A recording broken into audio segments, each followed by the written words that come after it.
ओम शांति। आज का सत्य अनुभव है रुद्रपुर के रहने वाले श्री श्री 108 शिवानंद महाराज का। मैंने सपने में भी नहीं सोचा था साधारण सी दिखने वाली ये ब्रह्मा कुमारी बहनें इतनी विद्वान हो सकती हैं।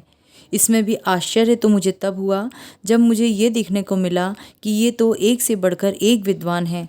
हम तो उनके सामने ऐसे हैं जैसे शेर के सामने मेमना। आज से 45 वर्ष पूर्व ईश्वरीय विश्वविद्यालय से संपर्क हुआ था। भारत पैदल भ्रमण के दौरान मैं पांडव भवन के सामने वाले पेड़ के नीचे कुछ दिनों के लिए ठहरा हुआ था। तब वहाँ इतना सब कुछ नहीं हुआ करता था। मुझे भगवान की पहचान देने का पूरा पुरुषार्थ किया था भाई बहनों ने, परंतु मैं तो अपने नशे में था। वैसे भी इन छोटी उम्र की लड़कियों को भगवान कैसे मिल सकते हैं, इसीलिए इनकी बात का मुझे कतई विश्वास नहीं था, क्योंकि साधु संत की साधना का पथ भी मैंने करीब से देखा था। सबकी बात नहीं कहता, पर जो असली सन्यासी हैं वे पूरा जीवन कड़ी तपस्या करते हैं, फिर भी मिलता शायद कुछ नहीं।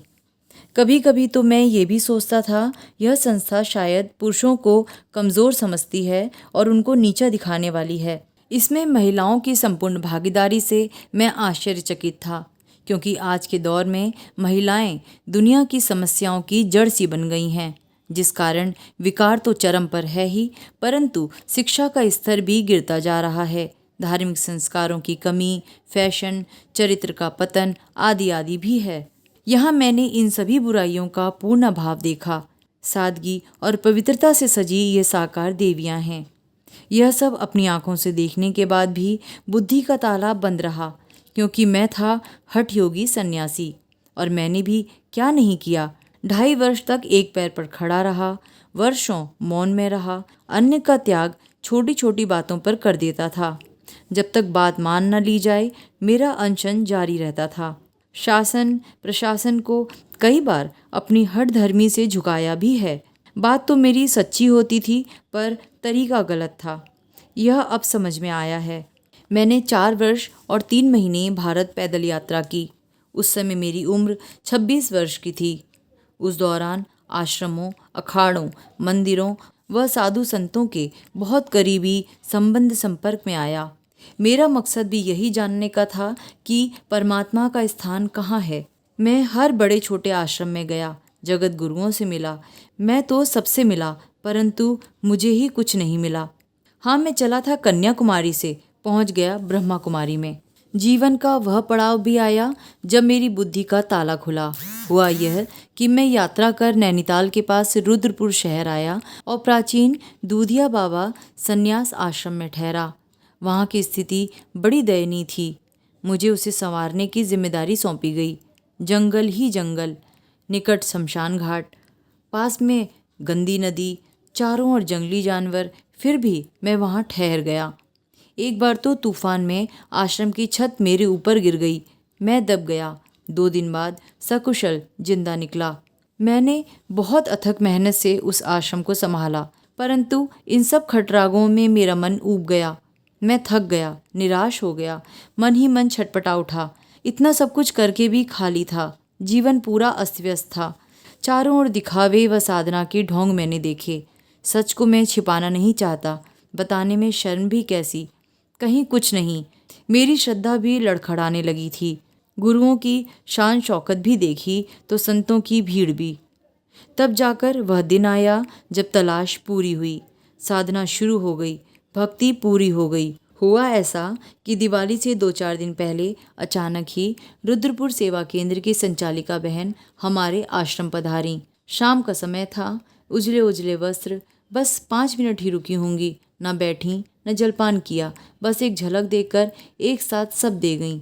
जीवन से झलकती पवित्रता, तपस्या का तेज, गजब की शालीनता, चेहरे पर दिव्यता देख मैं जब तक कुछ समझ पाता तब तक तो वे यह कहते हुए प्रस्थान कर गईं, महाराज जी अब आपकी बारी है, हम इंतजाम करेंगे आपका।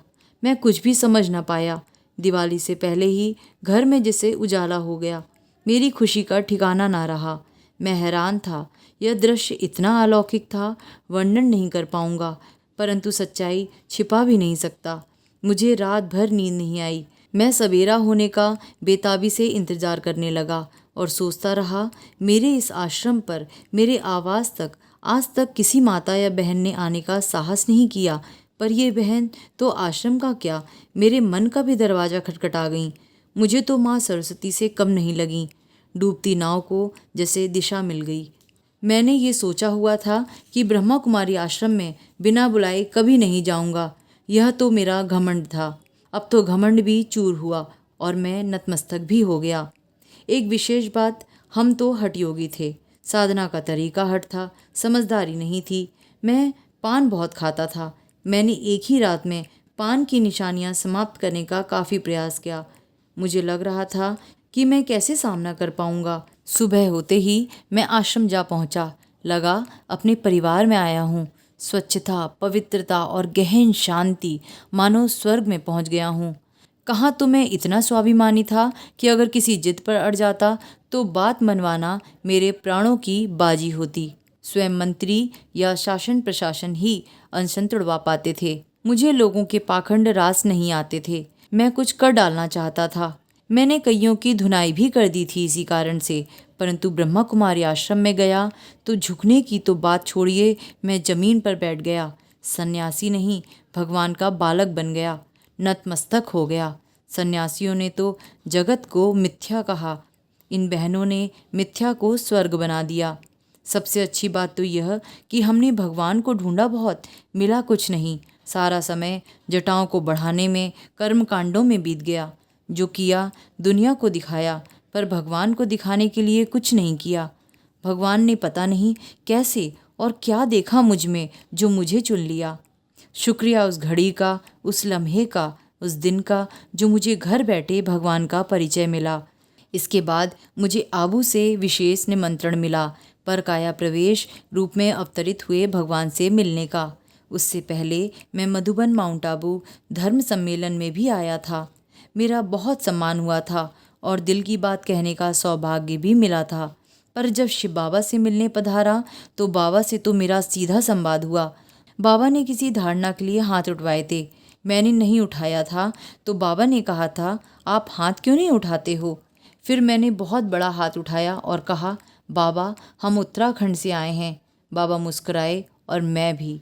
भाग्य हमेशा पुण्य कर्मों से बनता है। मैं अपनी कह रहा हूँ।